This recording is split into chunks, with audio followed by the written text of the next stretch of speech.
बिस्मिल्लाहिर्रहमानिर्रहीम अल्लाहुम्मा सल्लि अला व अला आलि मुहम्मद सल्लल्लाहु तआला अलैहि वसल्लम। अस्सलामु अलैकुम, वेलकम टू 365 डिग्रीज ऑन 365। ख़वातीन व हज़रात, हम जानते हैं कि मुल्क भर में इस वक्त जश्न ईद मिलादुन्नबी सल्लल्लाहु तआला अलैहि वसल्लम मनाने की तैयारियां पूरे जोश व जज्बे के साथ भरपूर तरीके से जारी हैं। और अब इस दिन यकीनन आ चुका है, शुरू हो चुका है वो दिन। तो मैं ये दुआ ज़रूर करता हूँ कि अल्लाह ताला हम सबको सच्चा आशिक रसूलुल्लाह सल्लल्लाहु अलैहि वसल्लम बनाए, सच्चा आशिक अहले बैत सल्लल्लाहु अलैहि वसल्लम बनाए। अल्लाह ताला हम सबको नबी करीम सल्लल्लाहु अलैहि वसल्लम के घर की नौकरी अता फरमाए, क्योंकि यकीनन बिना इस इश्क के दीन नामुकम्मल है। अल्लाह ताला हमें ये इश्क दे, आमीन।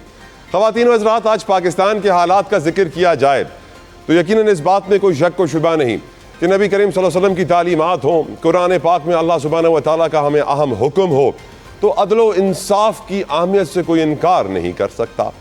पाकिस्तान में आज मुआशी तबाही एक तरफ, सियासी तबाही एक तरफ और अदल व इंसाफ के निज़ाम की तबाही एक तरफ। आज हम ये देखते हैं कि सियासी माहौल गर्म होता जा रहा है, अपोजिशन में इत्तेहाद बनने की बातें हो रही हैं, जॉइंट ऑपरेशन का वर्ड यूज़ किया जा रहा है। मौलाना फजलुर रहमान साहब बड़े अग्रेसिव हो गए हैं, बयानबाजी का सिलसिला उनका जारी है। जो बयान वो दे सकते हैं पाकिस्तान में आज के दौर में किसी और सियासतदान में, स्पेशली फ्रॉम दी अपोजिशन, वो ताकत मौजूद नहीं। आज हम देखते हैं कि 18 अगस्त को जो फैसला सुप्रीम कोर्ट का आया था, उसके ऊपर जब मनोवन अमल नहीं कर पाई हुकूमत, और फिर कई वजूहात बताई गई कि शिफा के बाहर लोग जमा हो गए थे, PTI वाले जत्था बन के आ गए थे और सिक्योरिटी सूरत हाल पैदा हो गई थी, जिसके बाद हफ्ते के रोज़ पाकिस्तान तहरीक इंसाफ ने अदालत के अंदर कंटेम्प्ट ऑफ कोर्ट की पटिशन दायर की थी। आज हमने देखा कि उस पटिशन के ऊपर एतराज़ात लगाए गए। कहा गया लिस्ट ऑफ एलिगेशंस मौजूद नहीं है, वो लिस्ट बना के दी जाए। इसके अंदर जो पैराग्राफ में लिखा गया वो लिस्ट 1 2 3 4 करके दीजिए, और फिर PTI ने वो करके दे दिया है। PTI की ये ख्वाहिश है कि जुमेरात को उनकी ये दरख्वास्त सुनी जाए, लग नहीं रहा कि सुनी जाएगी। अदालत थोड़ा सा वक्त लेगी। 25 लाख से ज़ायद केसेस पेंडिंग है, जाहिर सी बात है। हुकूमत की भी रिव्यू पिटिशन दायर है। हुकूमत ने उस रिव्यू पिटिशन में लिखा था कि 2 दिन के अंदर हमारी दरख्वास्त सुनी जाए, पर लग नहीं रहा है कि 2 दिन के अंदर उनकी दरख्वास्त सुनी जाएगी। अदालत पहले ही कह चुकी है कि रिव्यू पिटिशन को फ़ौरन वक्त नहीं दिया जाएगा, थोड़ा सा टाइम दरकार होगा। मुल्क में अदल व इंसाफ का निज़ाम आपको मालूम है, इंसाफ उसी को मिलता है जिसके पास 50 साल का वक्त हो और लाखों रुपए बल्कि करोड़ों रुपए जेब में मौजूद हो। जिसके पास वक्त नहीं, जेब में पैसा नहीं, वो इंसाफ के लिए धक्के खाने का सोच भी नहीं सकता। ऐसे में हम जानते हैं कि मुल्क के एक्स प्राइम मिनिस्टर, मुल्क के एक hero, cricketing hero, legend, philanthropist jail में 3 साल से हैं। उम्मीद उनकी यही है कि अदालतों से उनको रिलीफ मिलेगा, लेकिन तवक्को नहीं। उम्मीद अल्लाह में रखनी चाहिए, ना उम्मीदी कुफर है, इसलिए उम्मीद भी ज़रूर रखनी चाहिए। तो मुल्क के ये हालात आपके सामने हैं, अदालती कार्रवाई आपके सामने है। इत्तेहाद अपोजिशन का बनेगा या नहीं, आज ये सवाल भी उठाएंगे। इमरान खान को रिलीफ अदालत से मिलेगा या नहीं, इसके ऊपर भी सवाल उठाएंगे। और साथ साथ एक और डेटा मेरी टीम ने मेरे साथ शेयर किया कि इस वक्त मुल्क का जो सर्कुलर डेट है पावर सेक्टर का, एनर्जी सेक्टर का, वो 5200 अरब रुपए के करीब आ चुका है। मुल्क के मजमूई कर्जे को 1 लाख अरब रुपए के करीब आ चुके हैं। पहले हम 80,000 का नंबर कोट करते थे, अब वो लाख के करीब जा रहे हैं। मुल्क में इस वक्त बेरोज़गारी, महंगाई, गुर्बत सब अपनी जगह पे। गुफ्तगू का आगाज़ करना चाहूँगा, अपने मेहमानों को मज़ीद इंतज़ार नहीं करवाऊँगा। वेलकम करूँगा प्रोग्राम में Raza Haroon sahab, one of my favourites representing Pakistan Peoples Party. Raza भाई अस्सलाम वालेकुम व रहमतुल्लाह, जज़ाकल्लाहु खैर। मेरे साथ मौजूद हैं PTI के रहनुमा माहिर कानून अज़हर सिद्दीक़ साहब, हमेशा हमारी इज़्ज़त में इजाफा करते हैं। अज़हर भाई अस्सलाम वालेकुम, जज़ाकल्लाहु खैर आपके वक्त के लिए। अली गौहर बलोच साहब भी प्रोग्राम का हिस्सा हैं। अली साहब अस्सलाम वालेकुम, बहुत शुक्रिया आपके वक्त के लिए भी। रज़ा हारून साहब, आपसे गुफ्तगू का आगाज़ करना चाहूँगा, क्योंकि यकीनन ये दिन चल रहे हैं, इन दिनों में हम नबी करीम सल्लल्लाहु अलैहि वसल्लम को बहुत ज़्यादा याद करते हैं, उनकी तालीमात पढ़ने की कोशिश करते हैं, जश्न मनाते हैं ईद का। और आज हम देखते हैं कि अदल व इंसाफ का निज़ाम पाकिस्तान में कहाँ खड़ा है। एक फ़ैसला आता है कि शिफा में इलाज कराया जाए, पिम्स ले जाया जाता है। फिर जमाइमा गोल्ड स्मिथ ने बरतानवी हुकूमत को ख़त लिखा है कि आप एक्शन लें। दुनिया के 70 से ज़ायद एक्स कैप्टन्स ने, क्रिकेटिंग लेजेंड्स ने ख़त लिखा है शहबाज शरीफ साहब को कि आप खुदारा इमरान खान की सेहत के ऊपर नज़रसानी करें, उनको इलाज कराने दें, जिस तरह फैसला आया सुप्रीम कोर्ट का उस पर अमल करें। आपकी नज़र में रज़ा हारून साहब, ये जो सिचुएशन इमरान खान की क्रिएटेड है, जिसके लिए कहा जाता है कि जब तक ये ख़त्म नहीं होगी सियासी इस्तेहकाम नहीं आएगा, क्या ये कभी सिचुएशन आपकी नज़र में हुकूमत सही तरीके से मैनेज कर पाएगी या फिर मिसमैनेजमेंट के रिकॉर्ड्स ही कायम होंगे? रज़ा हारून साहब। अदल व इंसाफ का अगर आपने तजिया करना है और जायजा लेना है तो इमरान खान ही क्यों, ठीक। कोई जैद बकर, कोई अल्लाह दित्ता, कोई जो जेलों में पड़े हुए हैं, जो सदियों से पड़े हुए हैं और जो हर दौर में पड़े हैं, हाय, उनकी मिसाल क्यों नहीं दी जाए? क्या बात कही आपने। क्यों उनकी बात नहीं की जाएगी? आखिरकार इमरान खान साहब के साथ ठीक है, मैं मानता हूँ बहुत सारी बातें, लेकिन क्या आसाइशें नहीं है? क्या आराम नहीं है? क्या उनके पास 6 बैरिक्स नहीं है? क्या उनको खाना नहीं मिल रहा? मैं तो बताए ना, अदल इंसाफ की भी बात करनी है, तलाबाई तो आपने सेलेक्टेड करनी है, बड़ी एक्स प्राइम मिनिस्टर की करनी है आपने, अल्लाह दित्ता की नहीं उधर करनी, इलेक्शन होता नहीं ना, अल्लाह हमारे यहाँ करनी। सिलेक्शन होता है तो सवाल भी सिलेक्टेड ही होता है सर। नहीं तो फिर अदल ही नहीं रहा ना, फिर आपके सवाल में वो अदल, आपके सवाल में मसावत ही नहीं। बिल्कुल आपसे, मैं भी हम तो तो इसी बात मुआशरे का करें हिस्सा हूं कि ना एक रजा भाई, आदमी मुझ को में भी तो आप- खामियां हैं ना। नहीं, मैं आपको नहीं कह रहा, मैं कह रहा हूँ कि हमारा वतीरा बन गया है। वतीरा बन हमने गया। एक शख्स को लेकर, जो कि जिसकी बहन ही आगे बाहर फरमा रही है कि वो फिट हैं, उनका ब्लड प्रेशर ठीक है, जेल में रहे, सोबतें होंगी, जेल में है, जहनी टेंशन होती है जेल में, ये तमाम चीजें, एंग्जाइटी भी होती है, जहनी टेंशन भी होती है, तमाम चीजें जेल में होती है ना, उससे तो इनकार नहीं किया जा सकता। लेकिन यार आप, अदल और इंसाफ का मेयार अगर इमरान खान की ट्रीटमेंट है और अल्लाह दित्ता अल्लाह रिखा और जो मुजीब मजीद धोबी है और जो दीगर लोग हैं जेलों में, अगर उनकी बात नहीं करनी तो फिर तो ये सवाल भी गलत हो गया। तो हाँ, मैं ये बात समझता हूँ आपकी कि हमारे मुल्क में अदल और इंसाफ नहीं है, और किसी दौर में भी नहीं रहा। ऐसा नहीं है कि कोई कोई बड़ा सुनहरा दौर रहा हो हमारी अदालतों के निज़ाम के अंदर। हमारी अदालतों ने तो वजीर आजम को फांसी दी है, हमारी अदालतों ने तो एक वजीर आजम को जो है कंटेम्प्ट के अंदर उसके वज़ारत उज़्मा के ऑफिस से बाहर निकाल दिया। हमारे अदालतों ने एक और वजीर आजम को जो है वो नाअहल करार दे दिया। तो बड़ी एक लंबी डिबेट है, इतना सादा सवाल नहीं है। आपने जो जिस जिस जिस शख्सियत की आपने हवाला दिया है, नबी करीम सल्लल्लाहु अलैहि वसल्लम का, उनका तो आखिरी खुतबा ही सारा यही है यार। उनका तो आखिरी खुतबे में बात ही अदल इंसाफ की गई है, मसावत की बात की गई है, दुनिया के अंदर जो असूल अपनाने मुझे और आपको उसका हवाला दिया गया है, बताया गया है, उसमें और है क्या? गोरे को काले पर, अरबी को अजमी पर कोई फौकियत नहीं है। हमने तो ना उनको सुना है, ना उनको फॉलो करते हैं, ना नौजुबिल्लाह हम कुरान और हदीस को देखते हैं, ना हम किसी और शख्सियत को ऐसा मानकर फॉलो करते हैं। तो ये ठीक है, मैं इन दोनों सवालों में चाहूंगा तला भाई कि डिफरेंशिएट करें इस्लाम की बातें, इस्लाम की दीन की बातें, और फिर कहाँ इस शख्सियत के साथ मिलाकर आप मिसाल देकर सवाल कर रहे हैं। तो बड़ा एक्सेप्शन लिया है मैंने आपके इस सवाल का। बिल्कुल ठीक सर, बिल्कुल रजा भाई आपका पॉइंट आ गया। अजहर सिद्दीक साहब, आपके चेहरे पे शाइन देख के मुझे लग रहा है कि आप पाकिस्तान में नहीं है, नूर कुछ बड़ा हुआ है, फ्रेशनेस भी बढ़ी हुई है। आपने गुफ्तगू भी सुनी रजा हारून साहब की, I would like you to respond sir. बहुत शुक्रिया रजा भाई, हमारे मासूम आदमी है ना, ये असल में पाकिस्तान में नहीं रहते हैं, ये बरतानिया में रहते हैं और या यूरोप में रहते हैं, या आजकल सऊदी अरब में है। पाकिस्तान में होते तो आप आज कहाँ हैं? आप आज कहाँ हैं ये भी बता दें। मैं आज दुबई में हूँ। दुबई।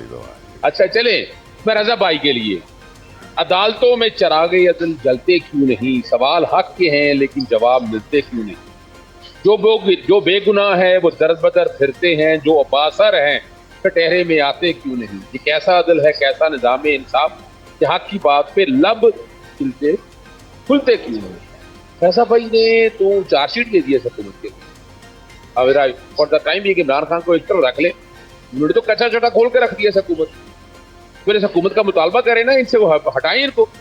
यानी ये इस लायक ही नहीं है कि एक आम आदमी को इंसाफ फराहम कर सके। ये मैं नहीं कह रहा, अभी रजा भाई ने कहा है, और ये मैंने कहा शायद नवाज शरीफ गुजर की ओहो वैसे निकल गया मेरे अल्फाज मुंह से कि शायद वो मैंने तो कोई लफ्ज सुना ही नहीं। मैं जब भी इन भाई के साथ बैठता हूँ ना, इन्होंने माजी में कभी नहीं कहा कि नवाज शरीफ के साथ क्या ट्रीटमेंट किया गया, सजा याफ्ता शख्स को मुल्क से बाहर भेजा गया, कोई मिसाल कायम हो। ये भी सुनता हूँ आसिफ अली जरदारी की जुबान काटी कि किसने काटी थी, अच्छा वो हो, आई एम सॉरी, इमरान खान साहब पिछले 70 साल से हुकूमत कर रहे हैं, ये सारा कसूर इमरान खान का है। जब हमारे सियासतदानों ने समझना ही नहीं इस निज़ाम को, हर दफा हर दौर के अंदर डिक्टेटर को या एस्टैब्लिशमेंट को सपोर्ट कर रही है, फिर ये निज़ाम कैसे ठीक हो सकता है। एक मौका दिया था इमरान खान ने इनको ठीक करने के लिए, लेकिन नहीं, बहरहाल हमने तय यही कर लिया है कि हमने इन्हीं के साथ रहना है, इन्हीं के निज़ाम को। और मुझे तो अब मैं तो 1 महीना बरतानिया रह के आया, कभी सोचा है वहाँ जब लॉ कॉलेज में गए थे ना, वो विल्सन चर्चिल की तारीफ करते थे कि जनाब विल्सन चर्चिल ने कहा कि जनाब दूसरी जंग अजीम में अगर अदालतें काम करें तो बरतानिया कुछ नहीं हो सकता। क्यों कहा था? अच्छा, वो इसलिए कहा था, मैं दीन के हवाले से जिक्र करते हुए जरा सूरह माइदा सूरह हदीद पढ़ लें। सुभान रब पाक ने फरमाया है कि दीन के लिए ना, तबलीग के लिए अंबिया कराम भेजे। सिर्फ यही नहीं है, लेकिन साथ मिजान नाजिल की ताकि इंसाफ हो। रब चाहते तो मिजान का निजाम खुद रखते थे ना, उन्होंने वो भी साथ नाजिल की, वो हम पे छोड़ा। आज हम आकर बात करें, दिल पर रखकर बात करें। ये उनको भी पता है, मुझे भी पता है। घर बैठ के जहाँ कहीं बैठ के जिक्र करते होंगे ये सारे, इमरान खान के साथ जो जुल्म हो रहा है, कौन सा केस, साइफर कहाँ गया, इद्दत कहाँ गया, कोशा खाना में बता दे, कौन सी करप्शन इसी ने की। 4.5-5 साल में जो करप्शन में तबाही है पूरे पाकिस्तान के अंदर, बता सकेंगे हमारे पास तो जवाब ही नहीं उस चीज का। वो क्यों? अरे नहीं, सब कुछ ठीक हुआ है, चले क्या कमाल है, ठीक हो गया यार। यानी आज हम ठेकों के बात अगर करना चाहें, जब किसी दिन बैठेंगे ना, आज एक कमीशन बना लेते हैं, वो ये करप्शन की बात किन्होंने की? उन्होंने बताया कि इस मुल्क में करप्शन ने तबाही और बर्बादी करती है। वो क्या किया इमरान खान जब किया, नायब तरामीम की करप्शन के सारे खत्म कर दिया आपने, छोड़ा क्या? पीसीएल जिससे मैं किताब को लिखे ना आए ना, सच बताए ना कि ये साढ़े इतना जुल्फकार अली भुट्टो साहब के दौर में जुल्म नहीं है जितना इस दौर के अंदर जुल्म हुआ। किस अदालतों की बात करें? पहले मैं जो जी बता रहे हैं 26वीं 27वीं तरमीम के मामले, हम पे इल्जाम लगाया जाता रहा कि हमने 26वीं तरमीम की जितनी कमायत की थी, बाद में निकल आ गया, समझ आ गया कि निज़ाम क्या है। आज क्या है निज़ाम निसाब, मैं बताने लगा। बड़ा शोर डाला इन्होंने कि जनाब वो चीफ जस्टिस बेंचेस बनाता है। अच्छा जी, तो सुप्रीम कोर्ट में बनाकर पता क्या तैयार किया उन्होंने? आपने गौर किया होगा, आपने आईनी बेंचेस बनाए, फिर आईनी अदालत बना दी, फिर वो चीफ जस्टिस केस पता आपको फिक्स करना हो, अकेला चीफ जस्टिस नहीं करता। फिर हाईकोर्ट में कहा आईनी बेंच बनाने का, कहाँ बनाया आईनी बेंच? कहाँ गया कि लाहौर हाईकोर्टों के चीफ जस्टिस आज भी आजाद और खुद मुख्तार है। ये छोटी सी मिसाल ले रहे हैं इस हवाले से। ये जो तौहीनी अदालत हुई है आजकल, चूंकि छुट्टियां, तौहीनी अदालत की दरखास्त लगी हुई, बड़ी क्लैरिटी के साथ मैं बताता हूँ। ये तो कहेंगे बनती नहीं है, क्यों नहीं बनती है? डायरेक्शन पढ़ लें, मुलाकात हुई, बच्चों से फोन पे बात हुई, अच्छा चले आपने मान लिया, आप कह रहे हैं अस्पताल नहीं है कि बीमार नहीं है, और बाकी माना आप लोगों से मिलने दिया। क्या बात कर रहे हैं, मजाक कर रहे हैं आप इस बातों को सामने रखते हुए? कोई एक डायरेक्शन बता दे। चले इस पर दूसरी रेमेडी पता क्या थी? वो आर्टिकल 187 मुतल्लिका हाईकोर्ट में चले गए। कौन सी हाईकोर्ट की बात बता दे मुझे जरा, कौन सी हाईकोर्ट आजाद और खुद मुख्तार है? मुझसे जरा पूछ रहा, मैं चैलेंज करता हूँ इस हवाले से आपको। आज मैं देखता हूँ कौन सी हाईकोर्ट आजाद और खुद मुख्तार है। आप केस यहाँ फिक्र नहीं होता, जाए धक्के खाएं जाके ब्यूरोक्रेसी के पास, आपके एतराज़ात के रखी जाए। मेरी पब्लिक इंटरेस्ट के छुट्टियों में इतने केस मैंने दायर किए, आपको मैं क्या बताऊँ आपको। यानी मैं तो आवाज़ उठाता रहूँगा, मैंने उठाते रहना आवाज़, आम हमसे बैठना नहीं है। लेकिन खुदारा आपने दीन की बेतौकीरी, आपने निज़ाम निसाब, और मुझे वो याद आती हैं अपना शरीफुद्दीन पीरज़ादा साहब, इतना बड़ा आदमी। अच्छा, वो इस हवाले से डिक्टेटर्स के साथ चला करता था, लेकिन अब का निज़ाम देखिए। उससे जब मुलाकात हुई थी 2007 में, उसने एक बात मुझे बड़ी बातें कही। मैंने बड़ी लड़ाई लड़ी उनके साथ, डिक्टेटरों का ये कुछ। उसने कहा दर मैं ना पैबंदकार हूँ, मैं आइन में छेद करता हूँ, दुरुस्त करता हूँ, और जब मैं नहीं होगा याद करोगे, आज आइन में ऐसे छेद किए हैं वो दुरुस्त ही नहीं हो सकते। यानी आपने एक सुप्रीम कोर्ट के ऊपर आईनी अदालत में क्या काम किया उसने? हम आपस में बैठते क्या को बड़ा तीर मारा, जुल्म हो रहा है माशरे में, इतनी ज्यादती हो रही है, इतने बड़े बड़े 2000 बंदा मार दिया आपने अपना CDD के तहत। टैक्सों का निजाम उठाकर देख ले, PTL देख ले, अब्दुल माफी PTL अगर आप सच पूछे, आए मैं चैलेंज करता हूँ, लाए किसी आजाद कुछ मुख्तार कोर्ट के सामने, ये बरकरार नहीं रह सकेगा। ना ये बरकरार रह सकेंगे जो आप जस्टिफिकेशन दे रहे हैं कत्ल करने की। और इसी तरह ये जो अब इमरान खान के साथ ज्यादती हो रही है ना, ये कहेंगे ज्यादती कोई नहीं यार, खुदा रहा है यार, अल्लाह ना करे आप लोगों को ऐसा लाया जाए तो शेर आदमी साबित हुआ, जेल में बैठकर मुकाबला किया, बाहर नहीं भागा। मैं ये कहूंगा ना कि जेलों में खुर्शीद सादा, मुझे पता है, तजील नामा मेरे भाइयों की तरह ताल्लुक है, मुझे पता है कि उस दौर में क्या कुछ होता रहा। ये छोड़े इन बातों को, हमने इन दायरों के सफर में नहीं निकलना, इसी में रहना है। वो मर्जी है इनकी रहे, हम तो आवाज उठाते रहेंगे। बहरहाल इमरान खान ने सारे निजाम को नंगा कर दिया, सारी सियासी जमातों को नंगा करके सारे बाजार रख दिया। कभी जिक्र करके देखे पूरी दुनिया के अंदर मैंने पता क्या किया, तो मुझे तो अदालतों पर एतबार नहीं, मैंने तो कौन बताया था, एमनेस्टी इंटरनेशनल को लिख दिया। शहबाज शरीफ को मैंने कहा भाई तुम्हारे अगेंस्ट कंटेम्प्ट की प्रोसीडिंग शुरू करनी है अवाम की तरफ से, मैंने वो भी लिख दिया। हम और क्या कर सकते हैं, हम अपने तौर पर जितना कर सकते हैं वो उठा रहे हैं। अल्लाह ताला हिदायत दे इनको, खुदारा आम आदमी की सुन ले। आप ये कहें कि आम आदमी को जब इतने बड़े शख्स को इंसाफ नहीं मिल सकता तो आम आदमी को इंसाफ कैसे मिले? बिल्कुल ठीक रजा भाई, मैं चाहूंगा कि आप रिस्पॉन्ड करें अजहर साहब की गुफ्तगू के ऊपर। पहले तो तलब भाई मुझे समझा इन्होंने बात क्या की, मुझे तो उनकी बात ही समझ में नहीं आई। कभी अजहर भाई लेफ्ट खेल रहे हैं, कभी राइट खेल रहे हैं, कभी तेजी में दन निकल जाते, मुझे तो समझ ही नहीं आई ये बोलना क्या चाह रहे हैं।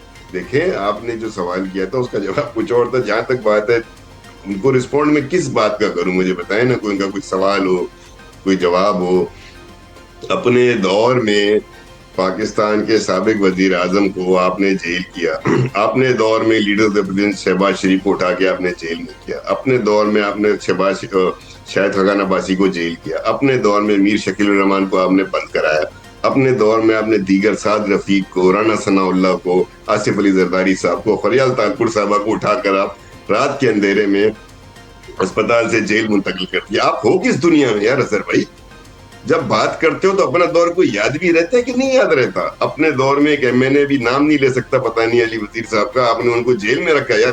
रजा भाई मैं आपके पास वापस आता हूँ, आपका पॉइंट आ गया, बिल्कुल पॉइंट आ गया। अली गौहर बलोच साहब ने भी हमें ज्वाइन कर लिया है फ्रॉम PMLN। रजा भाई उनसे भी उनका मौक़िफ़ जान लेते हैं। अली साहब बहुत बहुत शुक्रिया आपके वकीले से, जज़ाकल्लाह खैर। अली भाई हम जानते हैं कि पूरी कौम इस वक्त जश्न ईद मिलादुन नबी मना रही है, जश्न मना रही है, खुशियाँ बांट रही है। नबी सल्लल्लाहु अलैहि वसल्लम की तालीमात का जिक्र हो रहा है, उनके पैगाम का जिक्र हो रहा है, उन्होंने हमें क्या सिखाया। आज हम ये जानते हैं कि अदल व इंसाफ की इंपॉर्टेंस बहुत ज़्यादा है हमारे दीन में। नबी करीम सल्लल्लाहु अलैहि वसल्लम ने भी हमें सिखाई हैं, कुरान पाक में अल्लाह ताला ने हमें सिखाई हैं। और आज पाकिस्तान का निज़ाम अदल बड़ी मुश्किल में है। आम आदमी की नज़र में इंसाफ हासिल करना इज़ क्लोज टू इम्पॉसिबल। आपका इस पर ओपिनियन कि आज हम देखते हैं इमरान खान के जो फैसला आया है उस पर रिव्यू पटिशन हुकूमत की भी दायर हुई भी है, कंटेम्प्ट ऑफ कोर्ट की पटिशन PTI डॉक्टर उस्मा ने भी दायर कर दी है। तो लोग पूछ रहे हैं आज ये सवाल कि क्या होगा इस केस का, क्या फैसला आएगा, इमरान खान को रिलीफ मिलेगा नहीं मिलेगा? आपका ओपिनियन अली गौहर बलोच साहब। देखिए फैसला तो जाहिर है कि रिव्यू पिटीशन में गवर्नमेंट भी गई हुई है और तौहीन अदालत के केस एक PTI की तरफ से दायर है, तो फैसला तो जजेस ने करना है। लेकिन बात ये है कि मतलब है कि वो तो हुकूमत का राइट है, जिन चीजों को हुकूमत ने अदालत में चैलेंज किया है और रिव्यू में गए हैं वो भी एक आईनी तरीका और कानूनी तरीका है। जहाँ तक उनका इलाज है तो वहाँ पर हुकूमत का हमेशा ये मौक़िफ़ रहा है कि उनको जेल के अंदर बेस्ट इलाज प्रोवाइड किया गया। लेकिन बाहर प्रोपेगेंडा क्या होता रहा, इमरान खान की आंख ज़ाया हो गई, बल्कि कुछ दिन पहले तो आपने देखा सोशल मीडिया पे यहाँ तक आ गया कि वो तो अल्लाह को प्यारे हो गए जेल के अंदर। मतलब है बाहर इन्होंने मन घड़त इल्जाम लगाने की, प्रोपेगेंडा करने की एक मशीन तैयार कर रखी है।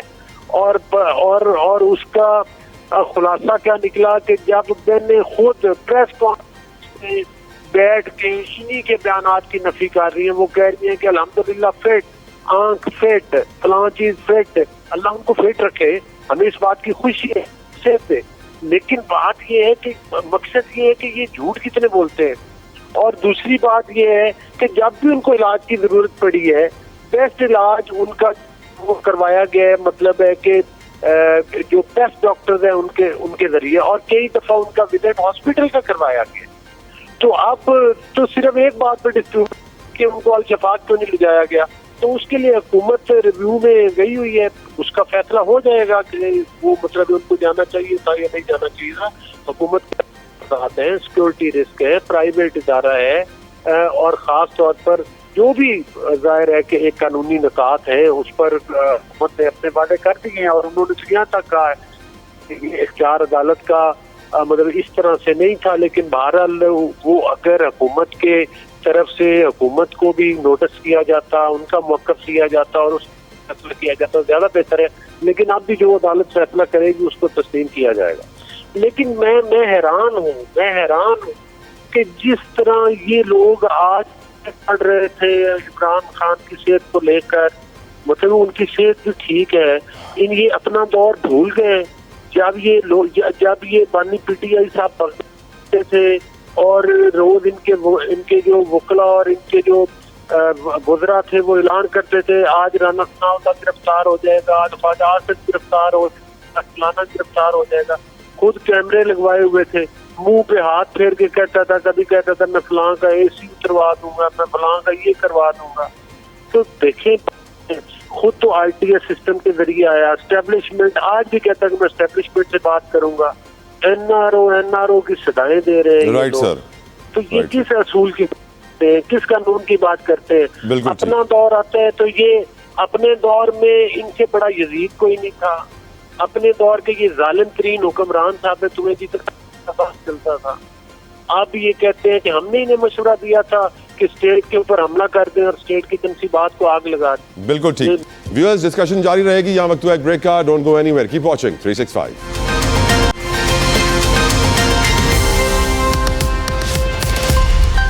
Welcome back viewers. प्रोग्राम में गुफ्तगू को आगे बढ़ाएंगे, बात करेंगे ऑपोजिशन की। ऑपोजिशन के हवाले से जो वर्ड इस वक्त यूज किया जा रहा है वो किया जा रहा है जॉइंट ऑपोजिशन का। मौलाना फजलुर रहमान के भी बुलंद-बांग दावे और जिस तरह वो इस वक्त बयानात जारी कर रहे हैं, लग यही रहा है कि अगर जॉइंट ऑपोजिशन बन गई तो हुकूमत के लिए मुश्किलात होंगी। हुकूमती नुमाइंदे से पहला सवाल पूछूंगा। अली गौहर बलोच साहब, ऑपोजिशन जमातें 3.5 घंटे उन्होंने मीटिंग की है। अब मौलाना फजलुर रहमान के लिए कहा जा रहा है कि he is not coming slow, काफ़ी वो अग्रेसिव बयानात दे रहे हैं। इनफैक्ट कहा जाता है कि इस वक्त जो मौलाना फजलुर रहमान साहब बयान दे रहे हैं, किसी और सियासतदान में इस वक्त ताकत और हिम्मत नहीं है कि ये बात कर सके, उन्हें उठा लिया जाएगा सिवाय मौलाना फजलुर रहमान के। आपकी नज़र में अली गौहर बलोच साहब, ये जॉइंट ऑपोजिशन क्या हुकूमत के ऊपर प्रेशर बिल्ड कर पाएगी, को खतरे की घंटी होगी या बनेगी नहीं? अली गौहर बलोच साहब देखिए, बात यह है कि जो ऑपोजिशन है उनका और तमाम पॉलिटिकल पार्टी का ये हक हासिल है अपनी सियासत का तयन करे, अपने तहतों का तयन करे, अपने रास्तों का तयन करे। हुकूमत का अपना काम है। मैं नहीं समझता था कि नेशनल असम्बली है ना, फ्रैंकली स्पीकिंग, एक गेम है सर हाउस के अंदर, और अगर तादाद पूरी हो, इत्तेहादी साथ हो, तो वो हुकूमत उस वक्त तक रहती। को PMLN की अकेले तो हुकूमत नहीं है, एक इत्तेहादी में हमारी गवर्नमेंट है, वहां पर हमारे लोग बड़े वाज़े अल्हम्दुलिल्लाह अक्सरियत है। ये एक इत्तेहादी हुकूमत है, ऑपोजिशन वाले इकट्ठे हुए, जाहिर है इनमें से मौलाना रहमान साहब पहले भी ऑपोजिशन में बैठे हैं, बाकी ये जो PTI वाले पहले भी ऑपोजिशन में बैठे हैं। पीपल्स पार्टी ने अभी कोई बाकायदा ऐलान नहीं किया। हाँ, उनकी तरफ से बात आते हैं, बयानात आते हैं काफी सख्त किस्म के, लेकिन अभी तक उन्होंने खुलकर इस पर इजहार नहीं किया। मेरा ख्याल है कि मुझे नहीं लगता कि ये कोई बड़ा इससे कोई डेंट पड़ेगा या कोई वो होगा। मेरा ख्याल है मामलात ये 5 साल तक इसी तरह से आपको चलते हुए नजर। राइट बलोच साहब। रजा हारून साहब, आपका ओपिनियन जॉइंट ऑपोजिशन पे, और क्या पीपल्स पार्टी कुछ सोच रही है सर? नहीं, मेरा नहीं तो ख्याल कि अभी कोई ऐसी बात सोची जा रही है। पीपल्स पार्टी एक अवामी मकबूल कौमी सियासी जमात है और तमाम सियासी जमातों से राब्ते में रहती है। हाँ, यकीनन इस वक्त जो है नजर आ रहा है कि PMLN के साथ जो कि रूलिंग पार्टी है, काफी तलखियां हैं बहुत सारे मामला को लेके। फिर एक और नया जो मामला चल रहा है सूबों का, जो कि आया है, सूबे बने या एडमिनिस्ट्रेटिव यूनिट्स बने या कोई और सिस्टम हो या मुल्क का निज़ाम कोलैप्स हो गया, इन बातों को लेकर भी मैं समझता हूँ कुछ इख्तलाफात हैं। तो ये मामला तो चल रहे हैं, लेकिन आज तक तो ऐसी कोई मिसाल या कोई ऐसी बात तो मेरे सामने नहीं है। हाँ, ये जरूर है कि एक ग्रैंड अपोजिशन का एक फॉर्मेशन सी होती नजर आ रही है, जिसमें कि मुझे ऐसा लग रहा है कि PDM 3 का जो है वो वजूद अमल में आ रहा है। बहुत सारी जमातें ऑलरेडी एक जगह थी, तहरीक तहफ़्फ़ुज़ आईन पाकिस्तान में, फिर उसको सपोर्ट किया PTI ने, और ये सब मिलकर गए हैं मौलाना फजलुर रहमान साहब के पास। आप याद करें कि PDM 2 जो थी और PDM 1 जो थी, उसके प्रेसिडेंट थे फजलुर रहमान साहब, जिस PDM ने पानी की हुकूमत का अदम एतमाद की तहरीक को कामयाब बनाया और उनको फारिग किया आईनी तरीके से। आज आयरनी कहते हैं ना इसको, क्या कहते हैं इसको, कुदरत का मकाफात अमल कहते हैं, कि आज वो लोग जो उस वक्त PTI की हुकूमत गिराने में आगे आ गए थे और जिनसे PTI को बड़ा गिले शिकवे थे, आज PTI उन्हीं के पास जाकर बैठ गई है और उसी PDM 3 का हिस्सा बनने को तैयार है। फजलुर रहमान साहब का जो कद काट है, वो किसी भी ऐसे ग्रैंड अपोजिशन अलायंस को लीड करेंगे। दूसरा, अगर आप ये देखें कि कौमी असेंबली के अंदर जो इनके लीडर हैं, कौमी असेंबली के जो अपोजिशन लीडर हैं, वो अचकज़ई साहब हैं, वो PDM के सीनियर वाइस चेयरमैन थे। अल्लामा राजा नसीर अब्बास साहब भी PDM का हिस्सा थे। इसी तरीके से शाहिद खाकान अब्बासी, जो तहरीक तहफ़्फ़ुज़ आईन पाकिस्तान में और अब अपोजिशन में हैं, वो PDM 2 के सेक्रेटरी जनरल थे। तो आज अब ये सब कुछ जो होता देख रहे हैं, सर, मुझे तो एक अजीब सी सियासी सूरत नजर आ रही है कि वो पार्टी जो कि इस PDM का शिकार थी और इस PDM से उसको बड़े तहफ़्फ़ुज़ात थे, आज वो खुद उसी PDM का उन्हीं लोगों के साथ हिस्सा बनने जा रही है। पीपल्स पार्टी अभी तक मैं समझता हूँ किसी भी ऐसे इत्तेहाद का हिस्सा नहीं। हाँ, मुलाकातें हुई हैं, बातचीत हो रही है, कल क्या फैसला करना है ये तो लीडरान ने करना है, पार्टी की सेंट्रल एक्सिक्यूटिव को नहीं। एक बात मैं आपको और बता दूं, अजहर भाई को जो बहुत सी बातें मैं याद दिला रहा था सर, अजहर भाई को असल में अजहर भाई तो पता नहीं बात समझ में नहीं आती कि 2021 अजहर भाई एक इदारा है रिपोर्टर साइंस फ्रंटियर, बहुत बड़ा इदारा है तला भाई, आपको पता होगा, 2021 में उन्होंने एक फहरिस्त शाये की थी साफ आजाद प्रेस फ्रीडम के शिकारी, प्रीडेटर्स ऑफ प्रेस फ्रीडम, उसमें इमरान खान साहब का नाम था। यानी 2021 में रजा भाई वक्त कम है, रजा भाई वक्त कम है, I am sorry to borders ने इमरान खान को प्रेडेटर ऑफ प्रेस फ्रीडम लिखा था। Point taken. किस दुनिया में ये लोग यार। बिल्कुल ठीक। अजहर सिद्दीक साहब, जॉइंट ऑपोजिशन पे आपकी राय? मौलाना फजलुर रहमान साहब is not coming slow, do you think कि वो कुछ बड़ा कर पाएंगे? रजा भाई के लिए, रजा भाई चूंकि बुनियादी तौर पर लेफ्ट के हैं नहीं ना, वो अगर लेफ्ट के रहे हो तो ये बातें करें ही ना। मादरत के साथ, बुरा लगे या अच्छा लगे उनको, उन्हें चाहिए फैज अहमद फैज और हबीब जालम जरूर पड़े, जुल्म रहे और अमन भी हो, क्या मुमकिन है? तुम ही कहो। दीप जिसका महल्ला थी में चले, चंद लोगों की खुशियों को लेकर चले। वैसे मौलाना फजलुर रहमान भी फैज अहमद फैज पढ़ना शुरू हो गए हैं, जो कि एक बहुत बड़ी बात है। अब मुझे ये बताइएगा, आप जॉइंट ऑपरेशन, जॉइंट ऑपोजिशन, वो तो शबाज शरीफ भी पढ़ते थे, पता है? वो बाथरूम का सिंगर था, वो बड़ा पढ़ता था यार। छोड़े इस बात को, पहले तो मैं दो बातें जवाब दे दूं उनका। अभी जरा गूगल, रजा भाई जरा गूगल देखिएगा इस वक्त फ्रीडम ऑफ प्रेस की हालत क्या है। पहले गूगल करो, नहीं पहले गूगल करो। नहीं जरा सुने ना, अब सुने तो सही ना। ओहो, अब सुने तो अजहर भाई वक्त कम है, सुने ना जरा 1 मिनट सुनिएगा। पीपल्स पार्टी के तहत तक इन्फॉर्मेशन इनका गलत है। मैं मुख्तलिफ टी प्रोग्राम में बैठा हूँ, नाम पीपल्स पार्टी को यार, कादर खान, सुने जरा, वो सुने तो सही ना। तो आप रिप्रेजेंट पीपल्स पार्टी को फिर नहीं कर रहे ना। उसका तर्जुमा ये बनता है कि सुने ना, सुन तो लेना। कादर खान मधुखेल, शर्मिला फारूकी साहब बिल्कुल टीवी प्रोग्राम में बैठते हैं और वो बात कर रहे हैं कि अपोजिशन के उनके साथ गुफ्तगू भी हो रही है, बातें भी चल रही है। आप तक इन्फॉर्मेशन की एक अलग बात है, लेकिन आपके नॉलेज के लिए बताता चलूँ। देखिए, अपने ना केसेस थे ना, तो नैब में तरमीम की गई ना, नैब ने केस वापस लिए। एएनएफ के हवाले से खुद जो एएनएफ के सरबराह थे वो मीडिया पे आए। ये तारीख की बात है, आप छोड़िए इस बात को, आप नहीं मानना चाहते, वो एक अलग बात है, लेकिन हमने दायरों के सफर में रहना है।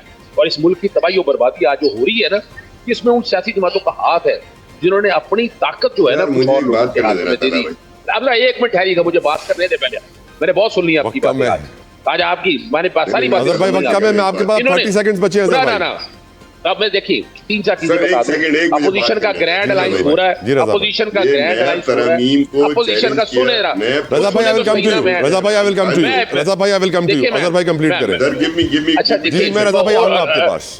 रजा भाई, अब ग्राउंड पे आपको नहीं पता ना, अब ग्राउंड पे नहीं पता, बात खत्म कर ले तो जवाब दे दीजिएगा। रजा भाई को अंदाजा ही नहीं है कि ग्राउंड पे चीजें क्या हैं। तो ठीक है, वो अपना रिप्रेजेंट किसी खास तबके को कर रहे हैं तो करना चाहिए, मुझे तो कोई एतराज नहीं है। लेकिन यार एक दौर में हम भी रिप्रेजेंट करते रहे हैं, लेकिन अभी अब समझ आ गया है कि इस मुल्क को यार आगे लेके जाना है। सीख ले बरतानिया से, खुदारा आप जमहूरी कदरें बहाल कर दें, अदालतों की आजादी लेके आए, आम आदमी और अपोजिशन अगर आ रही है तो इसमें परेशानी आपको किस बात की हो रही है? पीडीएम पहले थी या बाद में थी? पीडीएम ने पहले गलती कर ली, अब ठीक करने जा रही है, तो आपको फैसला क्या है? आपको क्या प्रॉब्लम है सारे वाले? देखिए ना, देखिए बात बड़ी वाज़ेह है कि पीडीएम ग्राउंड पे आ रही है तो आप परेशान क्यों हो गए? इसलिए परेशान हो गए आप, क्यों परेशान हो गए? कि जो जुल्म और ज्यादती होती है आखिर किसी को मुझे क्या परेशान, मेरी थोड़ी गवर्नमेंट है विभाग में यार। नहीं परेशानी आपको परेशानी है ना पीडीएम जिनके आपने नाम लेके कह रहे हैं। आपको सुने तो सही ना, सुने तो सही ना, आपको क्या जरूरत पड़ी है कि पीडीएम में वो है या नहीं है? वो हो रहा सुन तो लेना। आप पहली तो बात है, आप हुकूमत के नुमाइंदे नहीं, आप एक सियासी जमात को कर रहे हैं। ये कोई और दूसरा बंदा बात करे तो मुनासिब लगता है, आपके मुंह से ये अच्छा नहीं लगती बात। ये आपको ऐसा लगता है जैसे हुकूमती नुमाइंदे हैं। आपका काम एक सियासी जमात को रिप्रेजेंट करना है, और सियासी जमातें रास्ता देती है और रास्ता देती है सारे मामले में। आपने एक बात की ऐसी जुल्म और सितम 4.5 साल के वाले थे, आपने कोई बात की? लोगों को घर से उठाना, अपना इतने लोगों को कत्ल कर देना, इतने लोगों को दहशतगर्दी में मार देना, प्रेस के साथ मुझे कहानी बता रहे हैं आप इस वक्त।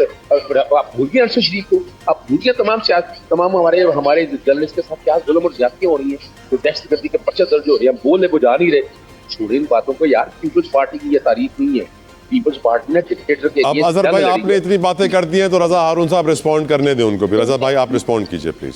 दो बातें अजहर भाई, गूगल करिएगा predators of press freedom 2021 RSF reporter science frontier को कि इमरान खान उस लिस्ट में शामिल थे कि नहीं। दूसरी बात यह कि जिस नैब तरामीम की आप बात कर रहे हैं उसको चैलेंज किया था इमरान खान ने कोर्ट में, सुप्रीम कोर्ट में, और जब फैसला उनके खिलाफ आया तो सबसे पहले खड़े होके रिलीफ लेने वाले इमरान खान है। कौन सा रिलीफ दिया उन्होंने? सबसे मुझे पहले रिलीफ बता दे तरमीम से रिलीफ लेने वाले मुझे बताए ना, एप्लीकेशन आई है वो ये झूठ बोल रहे हैं आप लोग यार, सर, ये झूठ बोल रहे हैं, हिस्ट्री को डिस्टॉर्ट नहीं कर सकते अजहर भाई। नहीं सर, ये झूठ बोल रहे हैं आप झूठ बोल रहे हैं रजा भाई, आप चेक करें। सबसे माजरत की दरखास्त इमरान खान की दाखिल, कता कलामी की माजरत। यहाँ वक्त हुआ एक ब्रेक का, ब्रेक से वापस आएंगे, गुफ्तगू आगे बढ़ाएंगे, बात करेंगे कुछ बिजली के बहरान की, पावर सेक्टर की, सर्कुलर डेट की। Keep watching 365।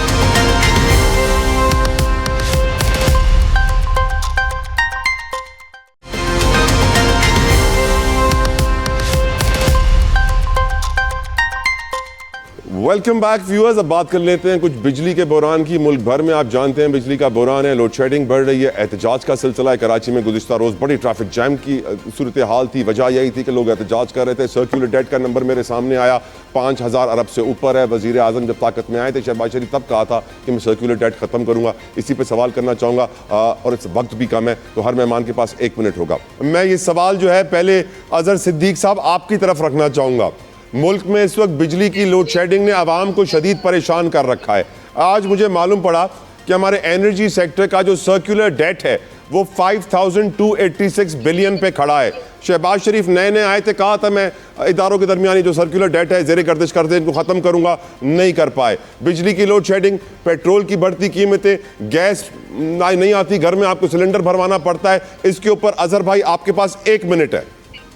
अच्छा सिर्फ एक बात बता दूं, 1 मिनट है। रिपोर्टर विदाउट बॉर्डर, वर्ल्ड मेरे सवाल पे 2026 छोड़ दे पुरानी बात, मेरे सवाल पे अजहर भाई सुने 180 में से अब आ जाए। बिजली की लोड शेडिंग ये नहीं खत्म कर, रेट उठाकर देखे कहां तक ले आए हैं। गैस की लोड शेडिंग में सर्कुलर डेट ये कहां तक ले आए हैं। आप गौर कर सकते हैं, पैसा जो लूट के ले रही है पीटीएल जो है वो 2000 अरब रुपया आवाम की जेबों पे डाका डाल रही है। टैक्स कलेक्शन इनसे हो नहीं रही है और वजह क्या है कि इनके पास नीलामी कोई नहीं है। आपकी यहाँ पर देखें इस वक्त बिजली की कंजम्पशन गौर करके देखिएगा, गैस की कंजम्पशन, आपके मैन्युफैक्चरिंग यूनिट कितने बंद हो चुके हुए, यानी इस मुल्क की ये नालायकी की हद है। लेकिन आपके पास है ही कुछ नहीं है। बताए ना, इकोनॉमी में आपने टैक्स कलेक्शन कितनी की है? आप कर्जों पे 22 अरब रोजाना का कर्जा ले रहे हैं और इस वक्त पाकिस्तान में आप कहां तक पहुंच चुके हैं? डेट लिमिटेशन एक्ट 60% से ज्यादा जीडीपी जा नहीं सकती। आज आपकी जीडीपी टैक्स कलेक्शन तकरीबन 90-92% तक जा चुकी है और गालिबन 100% के करीब टच करने वाली है। क्या बात कर रहे हैं आप?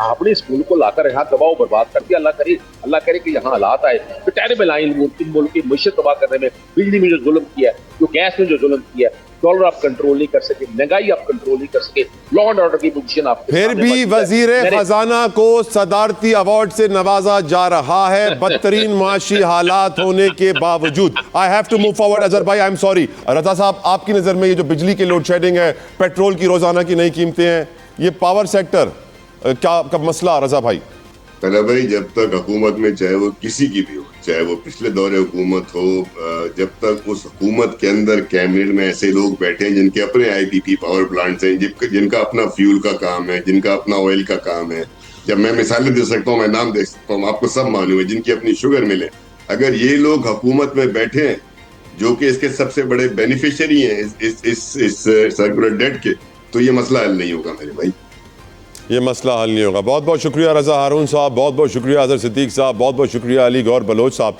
प्रोग्राम पर मैं यही कहूँगा कि आज अगर हम चाहते हैं कि हमारे मुल्क से बेरोज़गारी ख़त्म हो, नौजवानों को नौकरियाँ मिलें, तो हमें इंडस्ट्रियलाइजेशन की तरफ जाना है, हमें फैक्ट्रियाँ लगानी है, हमें प्लांट्स लगाने हैं। लेकिन प्लांट्स और फैक्ट्रियों को जिस रेट पर बिजली मिल रही है उससे कई गुना सस्ती बांग्लादेश में है, उससे कई गुना सस्ती श्रीलंका में है। तो जो इंटरनेशनल बायर्स हैं वो हमारे पास क्यों आएंगे? क्यों हमारे से कपड़ा खरीदेंगे? क्यों हमसे रेडीमेड गारमेंट्स लेंगे, स्पोर्टिंग गुड्स लेंगे, मेडिकल सप्लाईज लेंगे? सैडली आज पाकिस्तान में जो पावर सेक्टर और एनर्जी मिक्स की सूरत हाल है, उससे वाज़े हो जाता है कि हम अपने मुस्तकबिल को संवार नहीं सकते जब तक ये मसला हल ना करें। 50 साल से ईरान पर पाबंदियां थी, आप उनका सिर्फ इंफ्रास्ट्रक्चर देखिए, अंडरग्राउंड ट्रेन्स देखिए, उनके ब्रिजेस देखिए, उनका राउंड अबाउट्स, उनके रोड्स देखिए, मालूम पड़ जाता है कि हम में शुरू से कोई प्रॉब्लम था जिसको हम आज तक सही नहीं कर पाए, और आज भी सही नहीं किया तो मुस्तकबिल ऐसा ही रहेगा। अल्लाह ताला हमें हिदायत दे, हमारे हुक्मरानों को हिदायत दे कि वो सही फैसले कर सके अपने महबूब और उसकी प्यारी आल के सदके। आमीन। अपना ख्याल रखिएगा viewers, I will see you tomorrow. Until then, अल्लाह हाफिज़।